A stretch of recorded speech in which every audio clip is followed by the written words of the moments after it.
Music, dance, theater. It's time to take a seat on the aisle with Tom Alvarez. Hear from performers, producers, presenters, and creators who enrich our lives in the performing arts. Who's on stage? Here is Tom Alvarez to introduce you. Hello, and welcome to On the Aisle with me, Tom Alvarez. My guest on today's episode is conductor, composer, arranger, Enrico Lopez-Yañez. He was recently appointed guest principal pops conductor of the Indianapolis Symphony Orchestra. Join me now as I go on the aisle for a conversation with the ISO's esteemed new maestro.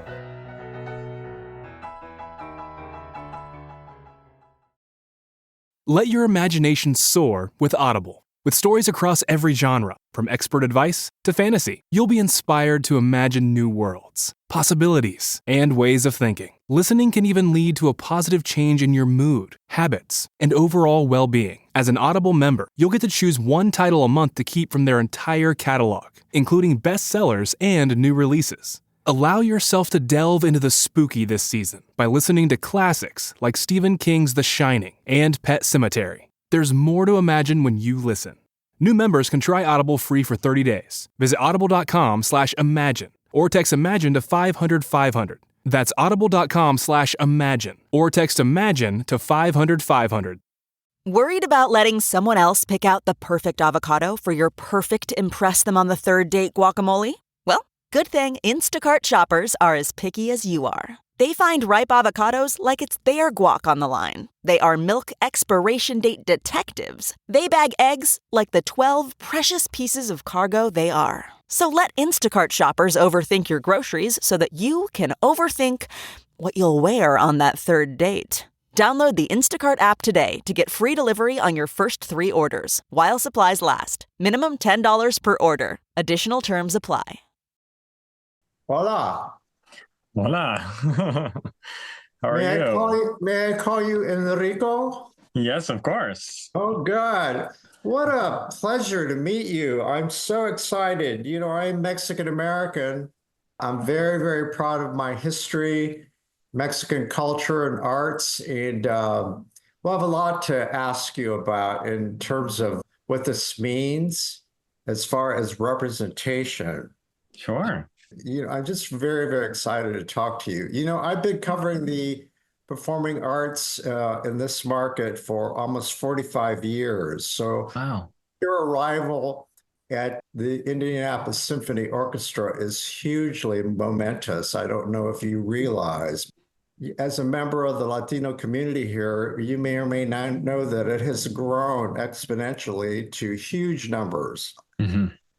But we'll get into all that. Welcome to the show, Enrico. It's such a pleasure having you on my podcast. Oh, thank you for inviting me. I'm looking forward to our conversation. And congratulations on your new appointment. What exactly is your title? So it's principal guest conductor of Pops at the Indianapolis Symphony. And what does that entail?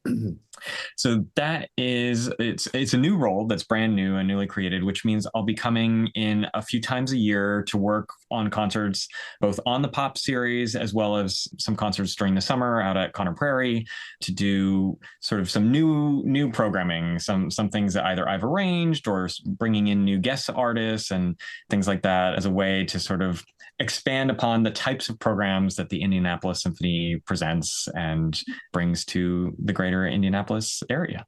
And what are you most excited about doing while you're here? Wow. I mean, in terms of programming, I'm just so excited to be a part of working with the great team of not only the musicians at the symphony, who of course are outstanding performers, the staff, which has such a long history of building great pops shows and building, self-producing things, whether it's Yuletide or, pop shows that used to, go around the country touring. Of course, partnering with Maestro Jack Everly, who has been such inspiration and mentor for me, and bringing some of my own sort of unique, whether it's musical inspirations or personal touches that are things that have guided my musical career thus far.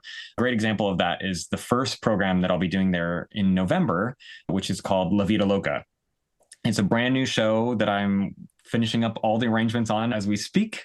It's a mix of sort of 90s, early 2000s Latin pop sensations. So it's a show that covers artists like Celia Cruz, Carlos Santana, Ricky Martin, Shakira, Enrique Iglesias, all the big sort of hits during that 90s Latin pop wave that hit the United States, and is a really fun, upbeat, up-tempo show that has all brand new arrangements that fuses that sort of classic 90s pop sound with then an orchestra highlighting the incredible virtuosity that those musicians can bring to those programs. Are you aware that we have a surging Latino community here in Indianapolis? I do. I've had the privilege of working with some of the sort of Latino students and young professionals organizations when I've gone to visit in the past. Last season, I was there with a show called Latin Fire and had a lovely group of students that came, and we had sort of a pre-concert meeting to talk about being Latino in the arts and things like that. So it's been really lovely, but I'm so excited to meet more and to grow that relationship with the community there. And pardon me, I should know this, but did you conduct any concerts within the last few years with the symphony? Yes. So I've been going for the past few years. I've done several shows, both at Conner Prairie and in the downtown. And that includes, Latin Fire, which we did at the concert hall. I've done shows at Conner Prairie. Most recently, I did a Disco Fever show, which was another show that I created there. I've conducted music of Harry Potter. I did a show with Cody Fry as well. So I've been there a few times now over the past few years and had a lovely experience every time. So you're no stranger to Indianapolis. How is it that I missed you? I try to be so aware of Latino artists who come through here. Wow, Yeah. I saw for that. Before we went on, I mentioned briefly that, I've lived in Indy since the early 70s. When I came here, you could count 10 Latinos on your fingers. And now, I live in a neighborhood which is primarily Latino. It's called Little Mexico, as a matter of fact. And a lot of my neighbors it's just so fascinating. They come from all over Mexico, and yet they meet here. Yeah. And no one could ever have imagined that. And that's happening in a lot of American cities. So Sure. I would say that your time has come in terms of attracting, this audience of people who would be interested in exploring, like the Indianapolis Symphony Orchestra, So was that a conscious decision on the part of ISO considering that you had everything that one would expect for a conductor, number one, but your background, how much did this have to do with their understanding that representation is important? I mean, certainly the ISO is always keeping representation in mind as far as programming, as far as representation on stage, both in musicians and the guest artists that get brought to the orchestra. I would say my Hispanic background is probably a bonus on top of the other things because, until recently when they booked the Latin Fire show, I had not done anything particularly Latino in terms of repertoire with the orchestra. My first concerts there were, music of John Williams and Friends, the Cody Fry show. There was the concert with, music of Harry Potter. So all these shows that really any conductor of any ethnicity could have been doing. But then my presenting them the idea of Latin Fire was sort of a way for them to see a different part of me than they had previously in terms of what I like to bring to the table in the work that I do. And so I think that was, maybe an extra bonus or the cherry on top in terms of that. Well, I presume that you prefer being referred to as a conductor, composer, arranger who happens to be Latino, as opposed to he's a Latino conductor. Right. And all of that sort of thing. Exactly, yeah. But I'm really interested in your own background. I know that you're a native of Mexico. Do you have a dual citizenship, or what's your story? Yeah, I do have dual citizenship. I'm both a Mexican and American citizen. My father is on my father's side. That's where my Mexican heritage comes from. He, born and raised in Mexico, and he, as well as my mother, both have music in their backgrounds, and that's how they met. My dad moved to the United States when he was in his mid-20s to study opera. And Really? he moved to Los Angeles to be a tenor. And my mom was getting her master's degree in Los Angeles at the same time in piano, collaborative piano. So she became his accompanist. They were sort of paired together.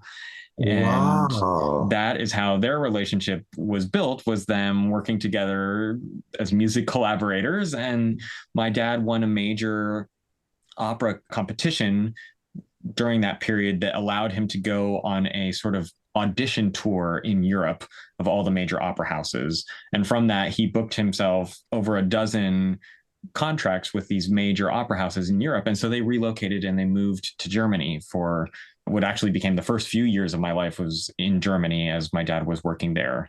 And then eventually we moved to the United States to be closer to both my mom and my father's family, to California, and sort of split our time between Mexico and the US for holidays and things like that. Oh, that's so interesting. Where in Mexico? Aguascalientes, which is right in the center of the country. Yeah. And I was looking at your credits. I know that you've done a lot of work in the US with major orchestras, a lot of, oh my God, there's so many names attached to your credits, some big names, big names. Have you conducted much in Latin America? Primarily in Mexico, yes. In fact, I'll be back there in December. I'm doing a show actually with my father, a Three Mexican Tenors concert that we have. So we'll be doing that together. So your father's one of that trio? He's one of the trio, yeah. So he'll be singing and we'll get to work together. It's always a real fun experience getting to work with him. Do they have any dates in the Indianapolis area by any chance? There's nothing yet, but hopefully we'll be able to bring that to the ISO because it's a really fun show. It's a lovely mix of kind of traditional three tenors repertoire where you have Neapolitan songs and some opera arias, but then we go into this whole sort of exploration of Mexican music. And there's traditional mariachi music of Luis Miguel, Juan Gabriel, a lot of the big sort of Mexican pop stars and figures of Latin music. I understand that you develop a lot of new stuff. That sets you apart, doesn't it? Yeah. I mean, for me, it's something that I just grew up doing. I mean, when I was a kid, I played in any genre of music ensemble that I could, whether it was in, mariachi groups and klezmer bands, in the school jazz band, in the San Diego Youth Symphony, in oldies groups. And in those kinds of ensembles, you oftentimes are having to write your own thing. I mean, I was in a punk rock band and loved writing my own songs. And so punk rock, really? Oh, yeah. Listen, I'm sorry to stereotype, but looking at you, I don't see where. Yeah, I played drums and sang in a punk rock band from middle school on throughout late in high school. Wow. So I've just always enjoyed all genres of music. And so where are your tattoos? My mom did not allow me to get that deep into the culture. I don't see any piercings either. No. Speaking of big names, you played. You're, and this is not unusual, as I've come to understand. Jack actually educated me. It's not uncommon for conductors with credits like yours that you have maybe 4 or 5 orchestras that you head up. Is that true? Right. That is correct. Yes. Yeah. I don't know how you guys manage your time when you do that. It's like a chess game, isn't it? I mean. It is. Yeah. I mean, scheduling and all that stuff. It's a lot of, thankfully my manager, which happens to be the same manager that Jack has, is incredible and great at, he has years of experience. Who's that? His name is Peter Throm. Oh gosh, he's like got his fingers in all kind of pies. Exactly. So he's very good about, getting schedules several years in advance so that he can piece together the puzzle with all of the orchestras at which I work. And then the artists themselves, I mean, aren't they booking like 3-4 years out? It's interesting that on the classical side of things, yes, and opera maybe even more so than a regular classical artist. On the popular side, it varies. I mean, a lot of more, contemporary, current top 40s artists book very close in time. They don't like to commit to projects super far into the future. So it's a balancing act of the groups that do want to book a year or more out, paired with those who are not willing to take a date more than 3 to 6 months out in advance. So when it comes down to programming and choosing shows, it's that puzzle piece that we're constantly working with, is getting the artists that are contemporary and big now versus the ones who are willing to take dates further out and are maybe doing reunion tours or things like that. We're constantly balancing all those different puzzle pieces. Will you be involved in programming with Jack on the pop series and the contemporary moving forward? Well, on the programs that I conduct, yes. I mean, Yes, that's what I meant. Yeah, exactly. So, do you have any special original things that you're thinking about for indie? When you create these things, do you have all the markets in mind that you work with? Yeah, Work for? it's a mix of both. So the show in November, this La Vida Loca program, is being premiered in Indianapolis. So this will be the first time that it's ever done. It's an incredible selection of music, but also an incredible guest artist list. The trumpet player that'll come with us, Jose Cibaja, he actually was with me at the Latin Fire show that we did last season, so audiences may remember him. But then we're bringing also 2 vocalists, one gentleman named Ender Thomas, who toured with Yanni for many, many years and is a big producer and recording artist of Latin music. Jackie Mendez, who was one of Ricky Martin's backup singers for many years. Jose, of course, played for Ricky Martin. He was on tour with him for about a decade, all during the big Latin Grammys in 1999 on through his big successful tours throughout the world. And then finally, we're also bringing a Latin percussionist, Luis Quintero, who has been on over 60 Grammy Award-winning albums and is one of the most renowned Latin percussion specialists in the world. So that's all part of that show. And, when we build that show, this one is one that I built in mind to be able to take to other cities, of course, because I think that is such a big part of a lot of people's upbringings, was the music of that era and that genre. But then oftentimes we also have to choose repertoire specific to a city because, I have positions in, say, Detroit and Nashville, Dallas and Pacific, all of which have very different audiences, very different markets and demographics. And what will sell in Indianapolis will not necessarily sell well in Nashville, or what is good in Detroit doesn't necessarily sell in Orange County. So we have to be mindful of which shows we take that can go to all those markets versus which are maybe a little more specific to one area and one audience. I see a lot of venues are doing like segmented sort of the programs. They have their jazz series, they have their blues series, they have their rock series, they have their Latino series, they have their rhythm and blues. That's more common than not anymore these days, right? Because it's shifting demographics. Yeah, very true. A lot of places have a subscription series based or focused on one particular genre of music. There are still places, of course, at the symphony, the pop series, though it is technically all popular music, I mean, that is such a big bucket that it really catches all genres. So if you subscribe to that, you really get a nice mix and a big blend of not only genres of music, but decades and eras of music too, whether it might be a classic Broadway show one week, and then the next month you have something like this 90s Latin show, and then, a guest artist, when we brought, Cody Fry, he's a contemporary now. I mean, his records are coming out as we speak. So you get a nice blend of all genres and all styles. I can't wait to see what you're going to do, and I'm hoping that you'll do something country here. Are you a country fan? Oh, yeah. Well, I review everything pretty much. I would say the Great American Songbook and musical theater. Great American Songbook in particular because of Michael Feinstein. Sure. He has captured this community in terms of his vision and what he's doing with the preservation of the Great American Songbook through his foundation, through his Song Academy. And he and the ISO are intertwined, as you know. All of you all are. It's incestuous. And obviously, we all benefit from it. But back to country, I was particularly interested in the fact that the Nashville Symphony is one of your gigs, if you will.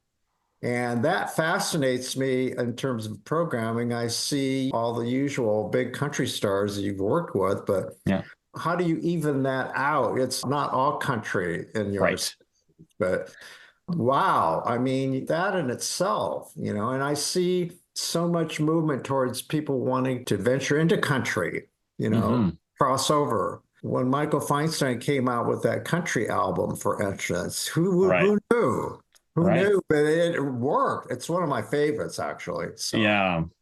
Yeah. There are more and more artists who have established careers in, anything from hip hop to rock to, well, look at R&B. Beyonce. I mean, Exactly. it's opened up this whole universe of Right. Black representation. They've always been there, but it's controversial, though, as you know. But in the end, I think that eventually we're going to see the day when it's going to be really integrated. I hope so.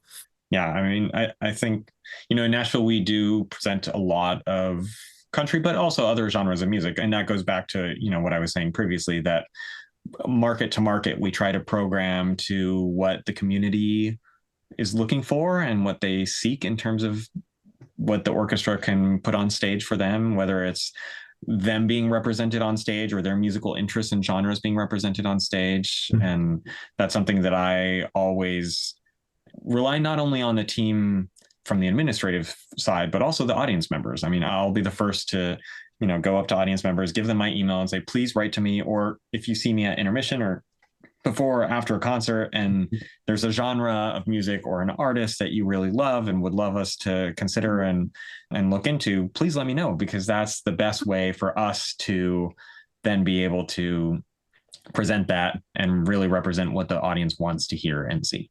Well, but back to you. What are some of the other concerts that is on the Pops docket this season? So another one that I'm really excited about is actually, I don't know that the ISO has ever done this. I certainly have never done something like this, which is it's a two maestros sharing the stage concert where both Maestro Jack Everly and I will both be on the same concert, and it'll be a lot of fun. I mean, there'll obviously be some humor involved because anytime you have two conductors and just the one podium that we have to share, it'll be interesting. It'll be nice. You know what? I got a taste of that because I saw the Facebook post of the two of you did a little video promo. Oh, yeah. Yeah. It was clear that you were having a lot of fun and that you have chemistry. And I admire him so much and all the work that he has done, not only at the ISO, but at all of his orchestras and throughout his career. So I'm excited to work and learn with him.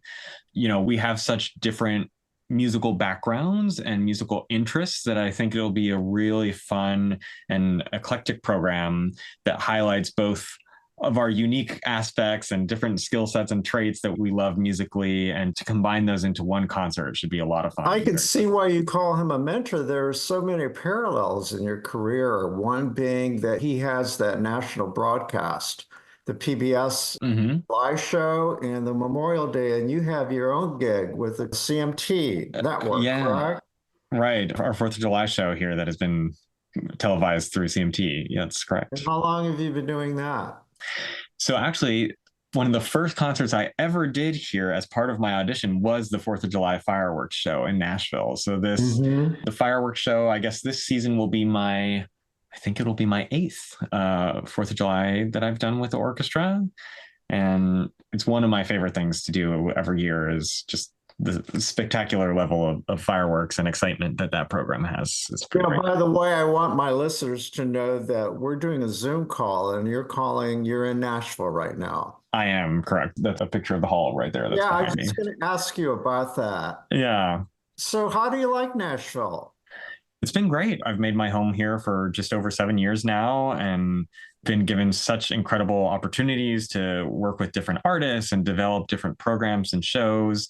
And of course, it being Music City, there are so many artists who make their home in Nashville. And that's not just country artists of all genres, which is one of the major reasons that I've been able to then create these collaborations and do performances with artists who otherwise have not done a lot of symphony show performances, but them having their home orchestra in their backyard has been very convenient for that. Well, listen, a little birdie told me to ask you some questions, and this would be a friend of mine who's actually, I've become friends with several musicians at the ISO. And you're aware that they've had quite a turnover in the last 2 or 3 years. There are a lot of 30-somethings in that orchestra. Yes, it's a very young orchestra. Yeah, absolutely. They brought so much vitality. I mean, you can just feel it you can feel it in the atmosphere when you go to, I was there the other night for their Rhapsody in Blue concert. Hmm. Stuart Goodyear and Allison. I mean, it was just electrifying. Of course, Jack, being Yeah. Jack and his, he's such a raconteur, and Yeah. it's just a delight. That concert just is, it's always so uplifting. But what do Yes. you make of the sound of the orchestra right now? Well, like you said, I mean, it's so exciting to work with them because there's such an energy, such a vitality to the sound, and such an adeptness between genres of music too. There are a lot of cities, especially on the popular side of things, where, I may travel to an orchestra that has not performed much jazz repertoire. And so then they really struggle with the styles of swing and other musical things. But Mhm. both the orchestra and of course under the leadership of Jack, there is such great playing happening there on the pops that it's really, really exciting to. Would you say that they're nimble?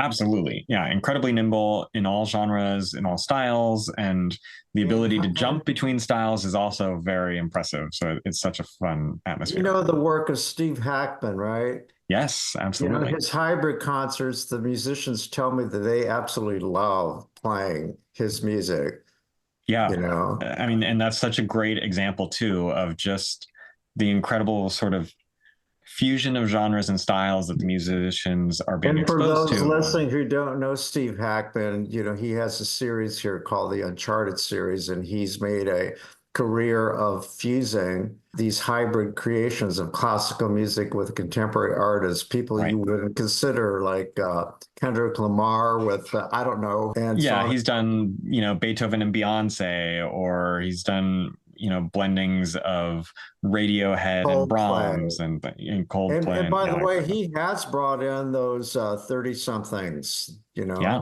and they fill the halls. And I've noticed more. What are your thoughts about developing new audiences? Because it's very clear to me as a reviewer, because I'm there all the time, that audience is dying out, unfortunately. Mm. People my age, boomers, I'm 76. Sure. It concerns me a lot, and I know they're constantly aware of developing those new audiences. What are your thoughts about that in terms of, do you think of that consciously when you're developing program? I would think you would be. Well, absolutely. I mean, one of the reasons that this upcoming show is a 90s Latin pop show is that it's very appealing to millennials and people who had exposure to music in the 90s and early 2000s. Is And that your generation? Are you? that is my generation. Yeah. Okay. Yeah. And, when we did shows like with artist Cody Fry, who himself is a millennial, that's another example of appealing Sure. to that demographic. And I think a big thing is just helping the audiences realize that an orchestra is not a genre of music. An orchestra is an ensemble that can play in every style, in every genre, and actually enhance the music of any genre of music, whether it's collaborating with an R&B artist or a Broadway singer or a hip hop artist, a rapper, a gospel ensemble, a DJ. And the orchestra is one of the most flexible groups on the planet and is able to enhance all these different styles so that you can experience the music that you love of any genre in a new way. And that's really exciting. I understand that you have some other talents, including you play the trumpet. That was my primary instrument growing up. Yes, was the trumpet. Uh-huh. The trumpet, it doesn't see the light of day as often as it used to Mhm. nowadays. And I Though, understand that you sing a little. well, that even less so. I mean, I am not a trained singer whatsoever. So I am a great, I would say, shower singer, and unfortunately, sometimes audiences have to put up with that because I occasionally Well, will you sing. must be good enough, or you wouldn't have shared the stage with Frankie Moreno, who, for our Well, listeners, was a co-host of Yuletide, I think last oh year, the yes, year before. Yeah. yeah. Yeah, no, Frankie and I have worked together several times, and we always have such a wonderful time when we work together. He's an incredible artist. I And hear he's just a lot of fun, period. He's a lot of fun and has been known to peer pressure me into singing on stage on occasion. So, but yeah, what can folks expect when you come to town? I'd say expect some fun surprises. I think the programming that I'm excited about and hopefully bringing to the city is stuff that's new and fresh, whether it's, thematic based like La Vida Loca or guest artist based, and bringing some new faces that the city has maybe never seen, or at least not with the orchestra. And my whole goal is that we just all have an incredibly fun time anytime we're at the hall or out at Conner Prairie together. And so that includes things like having the audience more involved and making shows more interactive and participatory, just so that, we remind everybody that the ISO is a welcoming environment where you can all come and have a great time and experience exciting, beautiful, engaging live music. And that's what it's all about. And, speaking to that, it's still a challenge, isn't it, now, to break down all those years of perception that the symphony hall is intimidating. What should I wear? What if I clap at the wrong time? Are those people like judging me because, of what I'm wearing? All those kinds of things. What do you say to folks who still harbor those perceptions of, quote, they associate the symphony orchestras with the elite, or that's not me, how do I act, all that sort of stuff? Yeah, I think it's important to keep in mind that there is no requirement. I mean, we are here to entertain and bring music to the community, and it's a come as you will. If you've never been to the symphony before, choose something that sounds interesting, something that sounds fun or intriguing, and just come to have a good time. That's all you need to bring with you, is an open mind and an attitude of looking forward to being entertained and experiencing live music, probably in a way you've never heard it before. So that's what it's all about. Can you say that briefly in a message to our Spanish-speaking audience? Of course. Soy Enrico Lopez-Yañez, invitándolos a que vengan a la Sinfónica de Indianapolis a escuchar música alegre de todos estilos, de todos géneros. Vengan, no importa cómo vengan vestidos, el chiste es que vengan a disfrutar y a pasársela bien. Excelente. Well, it's been a great pleasure. I really look forward to meeting you, and I'm going to be there opening night to review the concert. Well, thank you again for giving me your time. Thank you, Tom. I appreciate it. It's a pleasure. Okay, see you at the Hilbert. I'll see you there. Our thanks go out to our media sponsor, Urban Times. Urban Times is a monthly news magazine which serves as the official neighborhood newsletter for 16 Indianapolis neighborhoods, offering news about development, arts and entertainment, and from the business community. Who will take center stage on the podcast next? Your seat on the aisle with Tom Alvarez awaits. Follow Tom on Facebook, Instagram, Twitter, and TikTok, and make sure to visit tomalvarez.studio. Watch Tom every other Thursday on Lifestyle Live on Wish TV, and make sure to listen every week here on the All Indiana Podcast Network.